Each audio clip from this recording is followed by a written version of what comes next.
Hello and welcome, ladies and gentlemen, to the news from SABA satellite channel from Marib. Here are tonight's top stories. PLC member Al Arada reviews service and development priorities at Marib Executive Office meeting.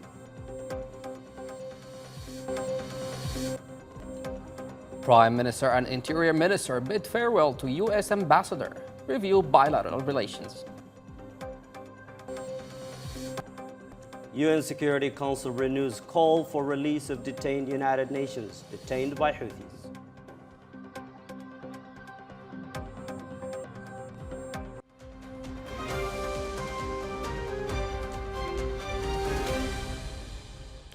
Welcome back. We begin in Marib, where local authorities are focusing on improving public services and development performance amid growing demands on the governorate.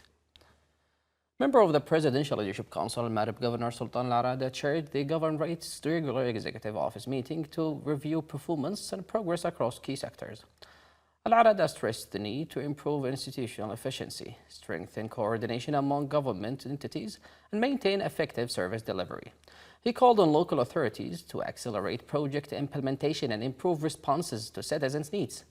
Al Arada said enhancing public services and infrastructure remains a priority, particularly as Marib continues to receive large numbers of internally displaced people from across the country.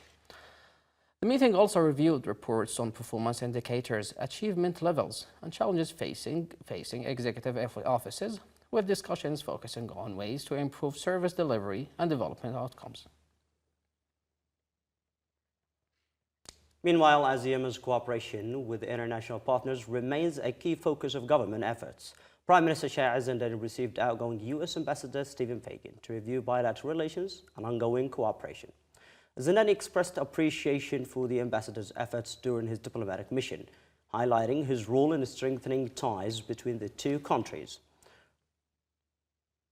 He also noted continued U.S. support for the government's efforts to address the challenges created by the war and the Houthi coup backed by Iran. For his part, Ambassador Fagan thanked the government for its cooperation throughout his tenure and reaffirmed Washington's support for efforts to restore state institutions, advance reforms, and promote peace, stability, and development. In a related context, Interior Minister Ibrahim Haidan met Ambassador Stephen Fagan. The ambassador concluded his diplomatic mission in Yemen. During the meeting, Haidan expressed appreciation for Fagan's efforts in strengthening cooperation and coordination between the two countries during his tenure.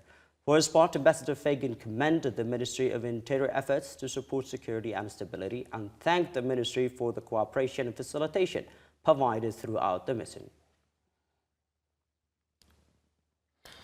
In Aden, Minister of Planning and International Cooperation Afrah Al-Zuba met acting United Nations resident and humanitarian coordinator Laurent Bukera to discuss mechanisms for strengthening cooperation on development and recovery priorities.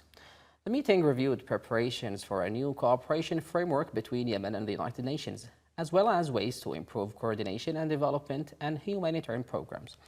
Al-Zuba stressed the importance of aligning future UN programs with national priorities and the government's development agenda. She also highlighted ongoing efforts to prepare a 3-year national development plan to support economic recovery and improve coordination with international partners.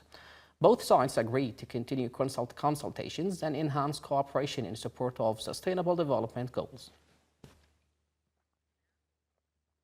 Elsewhere, efforts are continuing to support economic sectors and encourage future investments.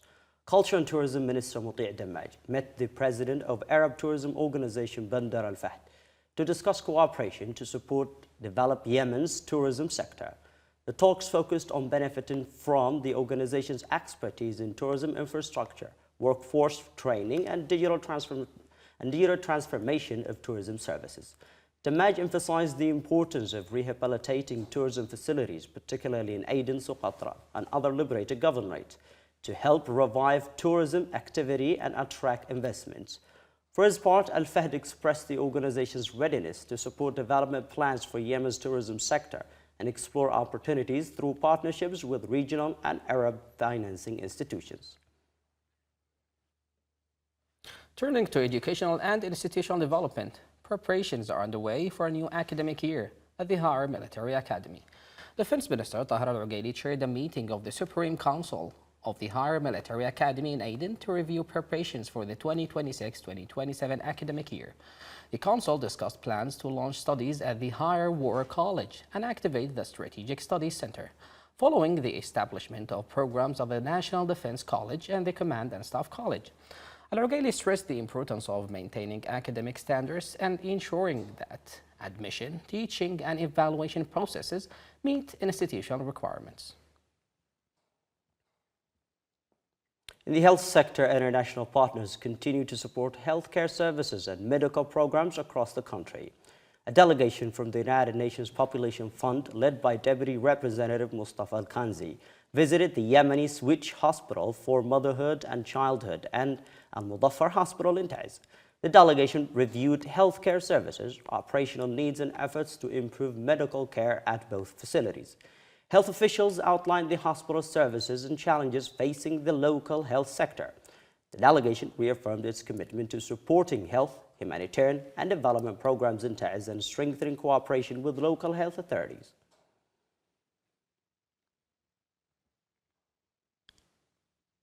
Meanwhile, health authorities are stepping up efforts to strengthen immunization and disease surveillance programs.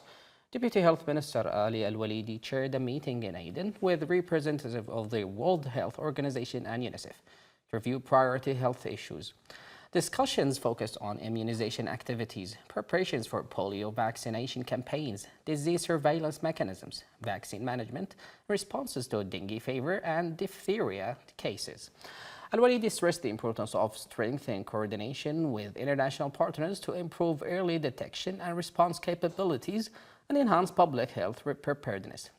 He also highlighted the need for accurate epidemiological data, particularly in areas outside government control, to support planning and disease prevention efforts. Beyond Yemen, attention is also being given to promoting the country's culture, heritage, and products abroad. The Yemeni Embassy in Japan organized an event at the International Coffee Academy in Tokyo titled Yemeni Coffee: History, Heritage, and Identity, highlighting the history, heritage, and identity of Yemeni coffee. The event, organized in collaboration with UCC, Global and Mocha Origins, brought together coffee specialists, industry representatives, and business leaders to showcase the culture and historical significance of one of Yemen's most renowned products. Participants reviewed traditional cultivation methods, coffee growing regions, and the journey of Yemeni coffee from mountain farms to international markets. Yemen's ambassador to Japan, Adil Al-Sulaini, said Yemeni coffee has long been an important part of the country's identity and global trade and heritage. He also highlighted the historical role of the port of Mocha in introducing Yemeni coffee to international markets. And in New York, members of the United Nations Security Council have renewed their condemnation of the detention of United Nations personnel and employees of international and local organizations by the Houthi militia. In a statement marking the second anniversary of the detentions, Council members expressed concern over the safety and well-being of those still being held and called for their immediate, unconditional, and safe release. The Council reaffirmed the importance of ensuring unhindered humanitarian access and protecting aid workers operating in Yemen. Members also reiterated their support for the efforts of the United Nations Special Envoy Hans Gramberg to advance a comprehensive political settlement, while reaffirming their commitment to Yemen's unity, sovereignty, and territorial integrity.